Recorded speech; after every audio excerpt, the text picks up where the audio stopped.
जैसे ही ट्रंप चुनाव जीते उन्होंने प्लान शुरू कर दिया इजरायलियों को खुश करने का।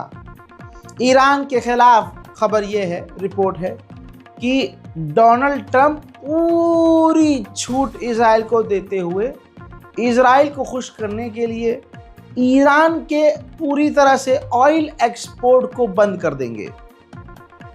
यानी ट्रंप ईरान को तेल एक्सपोर्ट करने नहीं देंगे, जिससे ईरान का और बुरा हाल हो जाएगा और ईरान में भुखमरी जैसे हालात बन सकेंगे। ईरान के खिलाफ सबसे बड़े प्लान के खुलासे के बाद ये क्लियर हो गया है कि डोनाल्ड ट्रंप के बारे में ईरान ने बिल्कुल पहले सही कहा था कि अमेरिका में राष्ट्रपति कोई भी बने, ये कुत्ते गिद्धू हैं, सीधे नहीं होंगे, हमारे खिलाफ ये हमेशा एक्शन लेंगे।